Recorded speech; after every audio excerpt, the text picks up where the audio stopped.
नमस्कार। आप सुन रहे हैं कहानी गोल्ड। आइए दोस्तों सुनते हैं पुष्पा सक्सेना जी की लिखी कहानी वर्जिन मीरा।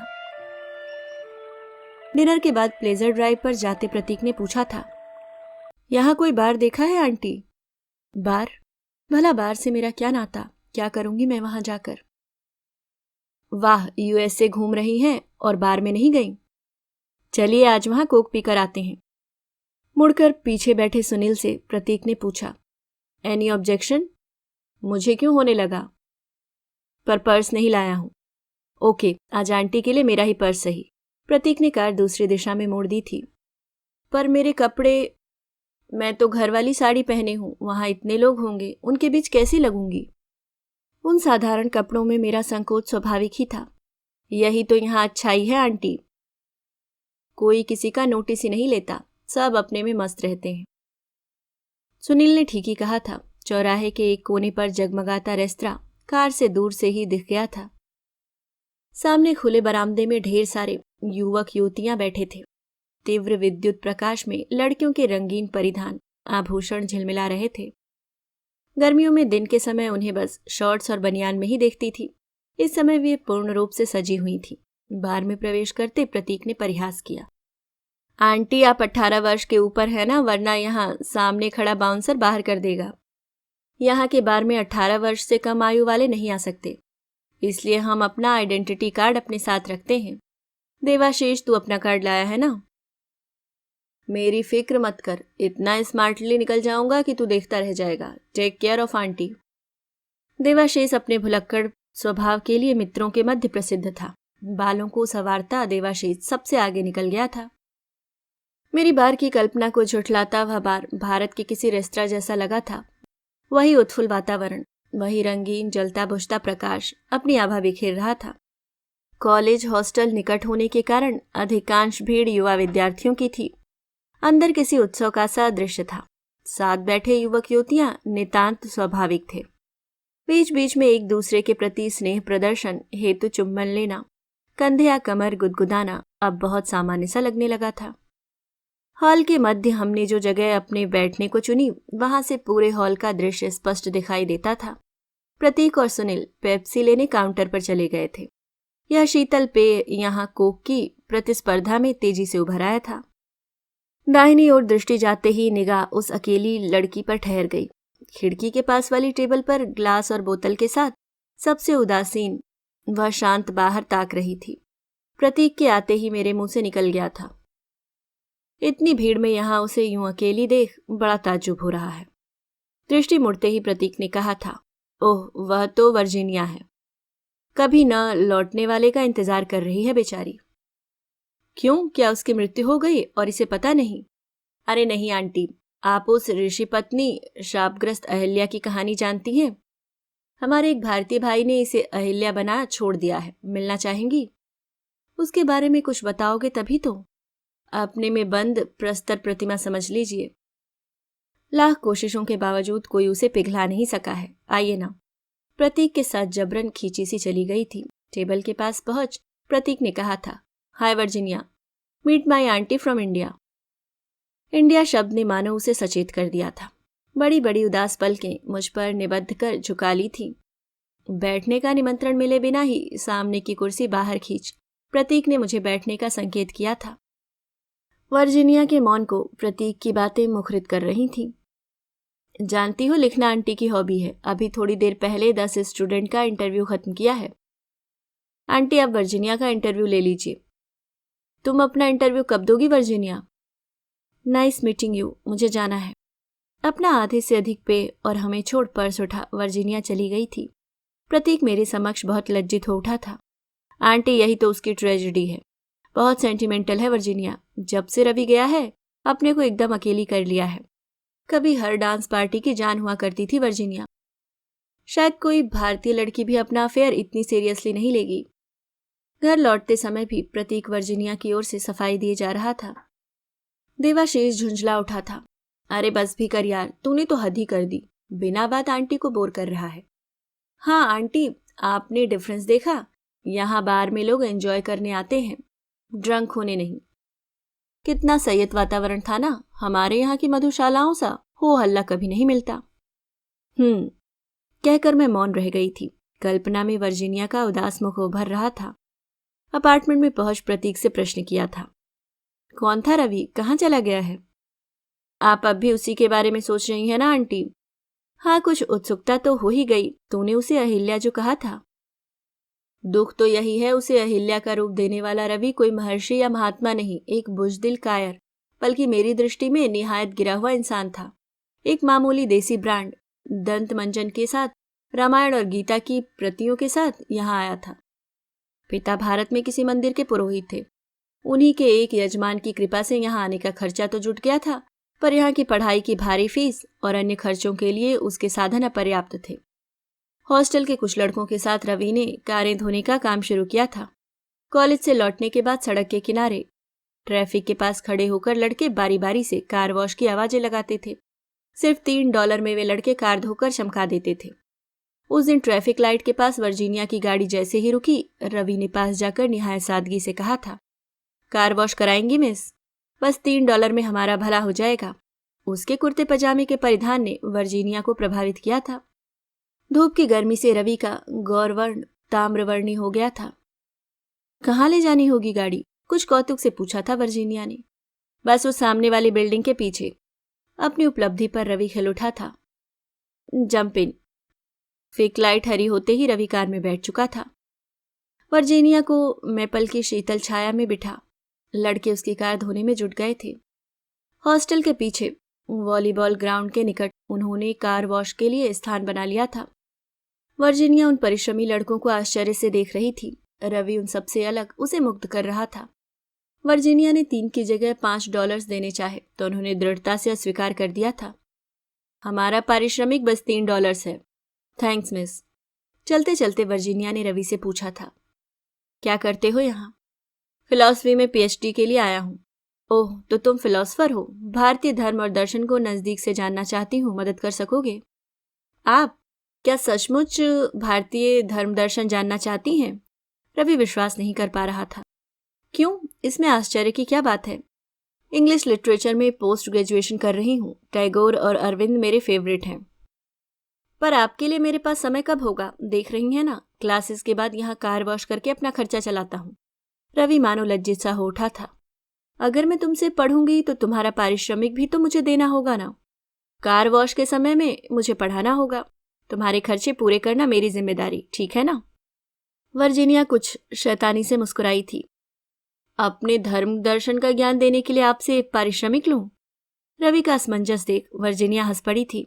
देखो रवि, हम अमेरिकन डीलिंग्स में बहुत फ्रैंक होते हैं। तुम मेरे लिए अपना समय दोगे, उसका मूल्य चुकाना मेरा फर्ज है। प्लीज से यस रवि। वर्जीनिया का अनुरोध ऐसा था कि रवि को हाँ करनी ही पड़ी थी। नगर के प्रसिद्ध उद्योगपति की दुलारी बेटी थी वर्जीनिया। सौंदर्य और बुद्धि का अद्भुत संगम था उसमें। अपने हंसमुख स्वभाव के कारण वह हर महफिल की जान हुआ करती थी। न जाने कितने भ्रमर सदृश युवा उसके आसपास घूमते थे, पर उसे तो शायद रवि की ही प्रतीक्षा थी। रवि ने मानो अपना पैतृक व्यवसाय आधुनिक परिवेश में ढाल लिया था। मंदिर ले जाकर वर्जीनिया से कहा था, जानता हूं ये पत्थर की मूर्तियां तुम्हें निर्जीव लगेंगी, पर अगर सच्चे मन पूरे विश्वास से इनकी ओर देखो तो ये तुमसे बोलेंगी, देखो वहां भगवान राम हम दोनों को देख मुस्कुरा रहे हैं। सीता माँ तुम्हें आशीष दे रही हैं। रवि ने श्रद्धापूर्वक हाथ जोड़कर नयन बंद कर लिए थे। सच रवि? वर्जीनिया रवि की विश्वासपूर्ण वाणी से मानो बंद कर रह गई थी। रवि रामायण की चौपाइयों को अपने मधुर स्वर में गाकर उनका अर्थ बताता था और मंत्रमुग्ध वर्जीनिया की कल्पना में चित्र साकार हो उठते थे। वह चकित सी रवि का मुख ताकती रह जाती थी। राम ने सीता को प्रथम दृष्टि में अपनी पत्नी स्वीकार कर लिया था और उनके अतिरिक्त कभी किसी और स्त्री के विषय में नहीं सोचा, रवि ने बताया था। अमेरिका में जन्मी पली वर्जीनिया को रवि की कहानी बहुत मनोमुग्धधारी लगती थी। क्या भारत के सब पुरुष ऐसे ही होते हैं? तुम भी रवि? वर्जीनिया का कौतूहल बढ़ता जा रहा था। मैं भी तो विशुद्ध भारतीय हूं, उनसे अलग कैसे हो सकता हूं? पर पुरुष क्या, वहां की स्त्रियां तो अपने पुरुष के लिए हंसते हंसते प्राण भी त्याग देती हैं। सीता ने पति के साथ जंगल में 14 वर्ष स्वेच्छा से रहना स्वीकार किया था। राजस्थान में पति की मृत्यु पर स्त्रियां जौहर किया करती थीं। रवि ने वर्जीनिया को न जाने कितनी पतिव्रता सती नारियों की कहानियां सुना डाली थी। वर्जीनिया ने रवि के साथ नियमित रूप से मंदिर जाना शुरू कर दिया था। भारतीय धर्म और दर्शन पर न जाने कितनी पुस्तकें पढ़ डाली थी। वर्जीनिया ने जब शाकाहारी भोजन शुरू किया तो रवि भी विस्मित हो उठा था। भला तुम यह भोजन साध सकोगी? क्यों, क्या कंदमूल खाकर सीता 14 वर्ष वन में नहीं रही थी? उसके उत्तर ने रवि को मौन कर दिया था। अब वर्जीनिया ने हिंदी भी पढ़नी शुरू कर दी थी। मंदिर में तन्मय भजन गाती वर्जीनिया से रवि ने कहा था, विश्वास तो नहीं पर न जाने क्यों लगता है तुम में मीरा की आत्मा है। क्या यह हो सकता है रवि? अपने मीरा के रूप की कल्पना ने वर्जीनिया को उत्साहित कर दिया था। क्यों नहीं, हम भारतीय तो पुनर्जन्म में पूर्ण विश्वास रखते हैं। तुम ही सोचो, भारत से हजारों मील दूर भला तुम्हारे मन में भारतीय धर्म दर्शन जानने की चाह क्यों उठी? रवि ने वर्जीनिया को उलझन में डाल दिया था। तब तुम मेरे कृष्ण हो रवि, नहीं तो हम यहाँ क्यों मिलते? पर मीरा को तो कृष्ण सहज प्राप्य नहीं थे, इतनी चाह है मुझे पाने की। तुम नहीं जानते, ऐसा क्या देखा मुझ में तुमने? अपना भगवान, अपनी साधना, अपनी मंजिल। अगर मुझे कुछ हो जाए तो सती हो जाऊंगी। वर्जीनिया गंभीर हो उठी थी। छी, क्या पागलपन है? रवि हंस दिया था। नहीं नहीं, सच कहो रवि, मुझे भारत ले चलोगे ना? वहां रह सकोगी वर्जीनिया? अभावपूर्ण देश है हमारा, रवि ने सीधा प्रश्न किया था। जिस धरती पर राम, कृष्ण, गौतम, मीरा, अरविंद अवतरित हुए उसे अभावपूर्ण बताते हो रवि? काश मैं उस धरती पर जन्म लेती। अरमान भरी उसास छोड़ी थी वर्जीनिया ने। तो ठीक है, हम जल्दी ही भारत चलेंगे। वहां गंगा किनारे हमारा छोटा सा घर देख मुग्ध रह जाओगी। भारतीय धर्म संस्कृति के विषय में बात करते रवि से वर्जीनिया ने पूछा था। भारतीय धर्म जाति को इतनी मान्यता देते हैं, भला तुम्हारे पिता मुझे स्वीकार कर सकेंगे रवि? क्यों नहीं, पिताजी विशुद्ध गंगा जल छिड़ककर तुम्हें पवित्र कर देंगे। क्या गंगा जल छिड़कने से ही मैं पवित्र हो सकूंगी? तुम मुझे पवित्र नहीं मानते रवि। पानी भला क्या जादू कर सकता है? वर्जीनिया कुछ क्षुब्ध हो उठी थी। यही तो तुम नहीं जानती, गंगा जल भारतीयों के लिए अमृत है। अंतिम समय में इसकी एक बूंद मोक्ष प्रदान करती है। रवि ने विस्तार से भगीरथ द्वारा सगर पुत्रों के तारण की कथा सुनाई थी। वर्जीनिया मानो दिन प्रतिदिन भारतीय धर्म के चमत्कारिक रूप द्वारा विमोहित होती जा रही थी। पता नहीं रवि के विश्वासपूर्ण कथन में सम्मोहन अधिक होता था या धर्म का अद्भुत आकर्षण था जो वर्जीनिया को अपने मोहपाश में बांधता जा रहा था। रवि की पीएचडी स्वीकृत हो गई थी। वर्जीनिया ने अपने घर विभाग के प्राध्यापकों और साथियों को आमंत्रित किया था। साड़ी ब्लाउज के भारतीय परिधान में सजी वर्जीनिया ने विशुद्ध शाकाहारी भोजन परोसा था। पिछले कई दिनों से वर्जीनिया एक भारतीय महिला के साथ भोजन बनाना सीख रही थी। उस दिन रवि को अचानक अपना पाक कौशल दिखा चमत्कृत कर दिया था वर्जीनिया ने। अब तो भारतीय बहू बनने का अंतिम प्रमाण पत्र भी तुमने जुटा लिया वर्जीनिया। रवि आनंदित था। हंसी खुशी की वह संध्या पलक झपकते बीत गई थी। अतिथियों को विदा देने के बाद रात्रि के मादक क्षणों में रवि अपना संयम विवेक भूल वर्जीनिया को पाने को व्याकुल हो उठा था। वर्जीनिया को बाहुपाश में जकड़ उसके अधरों पर अपने अधर धर रवि सीमा से आगे बढ़ने लगा था। तभी वर्जीनिया ने उसके उन्मत्त उबाल पर ठंडे पानी के छींटे मार दिए थे। छी, ऐसा व्यवहार तुम्हें शोभा नहीं देता रवि। तुमने ही तो बताया कि शरीर का मिलन विवाह के बाद ही संभव है। उसमें अब देर ही कितनी है? कुछ ही दिनों में तो हम विवाह बंधन में बंधने वाले हैं ना। Let's forget everything, come on darling. Ravi उन्मत्त था। नहीं नहीं, यह असंभव है। तुम अपने को भूल रहे हो। मैं तुम्हें पाप नहीं करने दूंगी। दृढ़ता से वर्जीनिया ने रवि को परे कर दिया था। शारीरिक मिलन हमारे पवित्र प्यार को दृढ़ करेगा। इस मिलन के बिना प्रेम अपूर्ण है। रवि जिद कर रहा था। तो वह प्यार नहीं है रवि। मीरा ने क्या अपने कृष्ण से शारीरिक संबंध स्थापित किए थे? नहीं रवि, यह असंभव है। उन्मत्त रवि को वहीं छोड़ वर्जीनिया बाहर चली गई थी। पता नहीं रवि ने स्वयं को अपमानित अनुभव किया था या लज्जित। दूसरे ही दिन रवि को पिता की गंभीर बीमारी का तार मिला था। एकमात्र पुत्र की उपस्थिति नितांत आवश्यक थी। तुरंत लौट आने के निर्देश स्पष्ट थे। रवि के विवर्ण मुख को देख वर्जीनिया ने धीरज बंधाया था। भगवान में विश्वास रखो रवि, मैं तुम्हारे साथ चलूंगी। मैं जानती हूँ मेरी प्रार्थना पिताजी का अनिष्ट नहीं होने देगी। नहीं वर्जीनिया, अभी तुम्हारा मेरे साथ जाना ठीक नहीं है। पिताजी को तो मैं समझा लूंगा, पर वहां परिवार के न जाने कितने लोग इकट्ठे होंगे। तुम्हारी उपस्थिति शायद उन्हें सहन न हो। किसी भी स्थिति में तुम्हारा अपमान मैं नहीं सह सकता। मेरा मान अपमान सिर्फ मेरा ही तो नहीं है रवि। मान लो पिताजी को कुछ हो गया तो मैं उनका आशीर्वाद भी ना पा सकूंगी। नहीं, इस समय तुम्हारे जाने से बहुत सी प्रॉब्लम्स आ सकती हैं। मैं पहुंचते ही तुम्हें कांटेक्ट करूंगा। Have faith in me darling. Virginia ने ही रवि का टिकट खरीद शुभकामनाओं के साथ उसे विदा किया था। समाचार शीघ्र देने का अनुरोध करती वर्जीनिया के कंधे स्नेह से थपथपा रवि चला गया था। 1 माह तक रवि की कोई सूचना न पा वर्जीनिया व्यग्र हो उठी थी। रवि मेरे ही हॉस्टल में रहता था। रवि के साथ वर्जीनिया से कई बार मिला था। वर्जीनिया को मैंने ही समझाया था। हमारी भारतीय परंपरा में मृत्यु के बाद बहुत से रीति रिवाज होते हैं। रवि अकेला बेटा है। शायद उन दायित्वों को पूरा करते उसे पत्र लिखने का समय ही नहीं मिला हो, या फिर उसके पिता अभी गंभीर हालत में हो। कुछ पलों को वर्जीनिया आश्वस्त दिखी थी। फिर उसने कहा था, मैंने भारत जाने का निश्चय कर लिया है प्रतीक। कठिनाई के समय रवि का साथ देना मेरा कर्तव्य है। शायद वर्जीनिया ने जाने की तैयारी शुरू भी कर दी थी। तभी रवि का पत्र मुझे मिला था। बहुत सफाई देने के बाद रवि ने सत्य मुझे लिखा था। पिता की गंभीर हालत का तार झूठा था। पिता के किसी शुभचिंतक मित्र ने रवि और वर्जीनिया की प्रगाढ़ मैत्री का सविस्तार वर्णन उन्हें लिख भेजा था। एकमात्र पुत्र विधर्मी विदेशी लड़की से विवाह कर कुल कलंकित करे, इससे तो मृत्यु भली। यही नहीं, जिन यजमान की कृपा से रवि को अमेरिका जाने का सौभाग्य प्राप्त हुआ था, उनकी कन्या अमेरिका से PhD प्राप्त रवि के आने की प्रतीक्षा में ही अब तक अविवाहित थी। उच्च ब्राह्मण कुल में जन्मे ऊंची अमेरिकन डिग्री प्राप्त रवि को अपना दामाद बनाने में यजमान ने विलंब नहीं किया था। लाखों की जायदाद का उत्तराधिकारी उन्हें रवि जैसा जमाता ही चाहिए था। उनकी दूरदर्शिता ने रवि को पहले ही जांच परख कर अमेरिका भेजा था। रवि ने लिखा था कि उसने पिता के समक्ष अपनी स्थिति स्पष्ट करने की बहुत चेष्टा की, पर पिता अपने हठ पर दृढ़ रहे। उन्होंने रवि से स्पष्ट कह दिया था कि वह विधर्मी विदेशी लड़की उनकी मृत्यु के बाद ही उनके घर आ सकती है। साथ में रवि के विवाह न करने की बात पर भूख हड़ताल कर अपने प्राण त्यागने का अडिग निर्णय भी उन्होंने सुना दिया था।